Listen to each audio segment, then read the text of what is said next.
Today, what the hell are we doing? Here we are going to analyze the front part of the house. As many of you know, on the Decorate It Yourself channel, we are renovating an abandoned villa. I'm using this channel to share my ideas with you and to get your suggestions. That way I can see them and they help me later to do the renovation. On this occasion, we are going to do this part here, which has plenty of work. Why? Well, I would almost say that this part is one of the worst on the entire terrace. We have to do practically everything. I believe that few things here are salvageable. Let's see, there are many things in the house to do things as they are. There are multiple issues. Let me explain my thoughts step by step. We'll start with the walls as for this one here. This wall needs to be covered. We can't leave it as it is because it has several imperfections. I don't really like it. It's not in very good condition either. It has quite a few little holes that need to be filled and so on. So we're going to cover it completely. Just like the wall that's right in front, which is brick, given that this brick is actually what we've covered with the stone we've put on. On the other hand, have you seen it on the channel yet? This brick also needs to be covered because it has several pieces with mortar stuck here, which I don't really know why, but they have covered it to make some small repair. Between the bricks, a lot of mortar also comes out, so we probably have to cover it because saving it is quite difficult. Not in itself, because it comes out in between. Because that, within reason, can be easily solved, but this here is not so easy to solve. The idea is to completely cover it with mortar, leave it very smooth, as we have done with the pillars on the other side. In fact, on this side it's already done. Over here it's not yet, but it will be when we change this door. And me, what I would do is completely cover it and then paint it white or off-white, beige or cream. A light gray color, we could almost say it's incredibly windy. I hope it can be heard well, please. As for this other wall here, we're going to partly cover it and partly not. To explain it, I have to go to the floor. And it's that here on the floor we have 3 holes. This one here, another in the next flower bed, let's say, and another in the next flower bed. In fact, in the 3rd hole we have this little tree, which is a hibiscus, and I personally love it. The problem is that it just doesn't fit.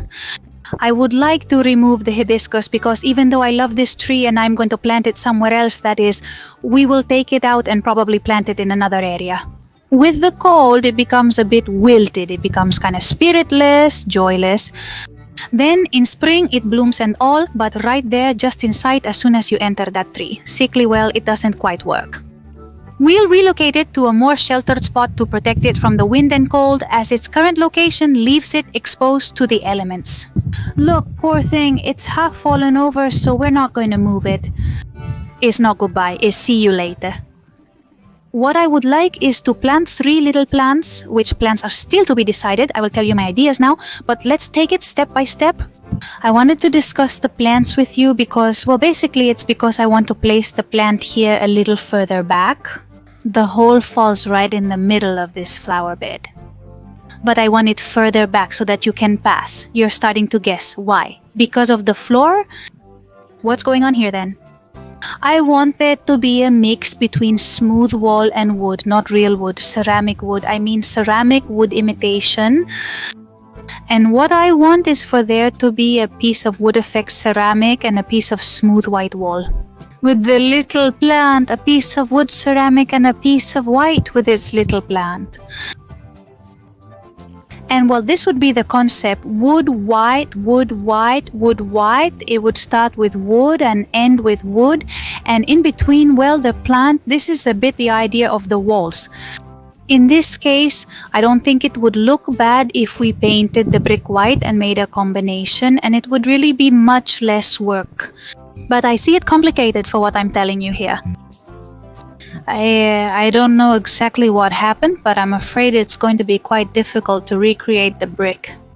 So almost the best thing is to completely smooth this wall. Will we do it after painting the entire balustrade? Of course, because imagine if we make the wall super nice and all, and then we go and paint the top and all the paint falls down. Streaks, no, that can't be. So we'll paint the balustrade that we have here, and once it's all painted, well, first we'll make any necessary repairs. Rather, from the front, I don't see any such arrangement. At first glance, it seems fine, but it does need fixing. It's getting quite dark already, so I have to go a little bit quickly now. Well, we paint the balustrade, fix this side wall with wood and white, and put the plants. What plants have I thought of placing? Well, my first choice would be the alocasia. It's a plant that holds up super well. I actually have one at home. I really like that plant. It holds up very well if you don't water it. If you're a bit forgetful, like in this case, it's me. And besides, it's beautiful all year round. Another plant that I like but has its drawbacks would be the elephant ear. I also have the elephant ear at home. It holds up very well, but in cold times it gets a little wimpy. It happens like to our friend hibiscus. It looks like that in winter, and in summer it gets super cool, but of course I need something that's good all year round. So the elephant ear has me a bit puzzled. I have one that's super beautiful and precious, and the other one is super shriveled. I don't know why. The one that's super good. Look at the curiosity of life. I found it in the trash container. I mean, it was thrown on the ground with the pot broken because the roots had burst it half dead. And we were walking down the street and we found it. And I say, the elephant ear is mine. I took it home, I transplanted it, and it has become super beautiful. I don't know if it's because it had to barely survive in the container and that's why it has grown strong like an oak. The other one, being pampered from my mother's house, is more delicate. The other, having to survive, turned out stronger. Well, I won't ramble on. Back to what we were discussing. Alocasia, elephant ear, sosoyoka, is a species, well, I don't know if it's a species of palm or it's a palm. I love yucca because the same thing happens as with the alocasia. It holds up super well. If you forget to water it, it's there, super strong. It grows quite a bit, which can be an advantage and a disadvantage at the same time because if it grows too much, it can burst the floor. As would happen with bamboo canes, which by the way, I would love to put bamboo canes, but it would burst the floor. And the yucca grows a lot. If it has a lot of space to expand, it will expand. That is, it will grow, let's say. So I'm a little scared that it might get too big. I've never had one get too big because I've always kept it in a pot, never in the ground. So if anyone has experience with a yucca in the ground, can they tell me how many years it took to get giant? Whether it grows slowly or very quickly, it's quite an important thing. For now, these are the plant options I have. If you can think of more, then please, 1,000 thanks if you leave them in the comments. And I research. A plant that I love and have never had would be the Bougainvillea. The Bougainvillea has a flower that fascinates me. I like it a lot, but I'm a little afraid that it's delicate. So it's true that in houses like this, coastal, when sometimes we go, they went and I through urbanizations like rich people, and we like to see the houses to see how how they have it, and that's how we get inspired. Many times they have Bougainvillea, and I say, let's see, it has to hold up, Nomia, because the beach too, the climate with the humidity and all the cold air. I don't know. If you have the results from the Bougainvillea, please share them with me. And let's go for the ground, because it's also a pretty important part of this area here. So let's talk about it. I suppose that as the stones are placed, you can imagine a little bit what the idea is. And the thing is, I would really like to make a Japanese path here. I'm not very sure if it's going to be with these stones, which, by the way, are the facade stones that are large. Oh, this one is going to knock me to the ground. We have been setting aside the largest stones from the facade to create this Japanese path in this area here. I'm not sure if we'll ultimately choose these stones or pick different ones, but I quite like these, to be honest. The only drawback I see is that they have very irregular sizes, meaning they don't resemble each other, but it's also charming that they don't look alike. And another thing is that I don't know if they're going to last until the end, so that would have to be considered. We want to do a large part of the Japanese route. Well, for two reasons. One, because aesthetically I think it could look very nice, and the second, because there are people, well, they find it difficult, let's say, to climb this slope, this ramp, let's say, for cars. Although you can drive someone to the top, sometimes circumstances require them to climb it themselves. Just like my grandmother. Here, she has to be holding on to someone to go up the stairs because there's no railing.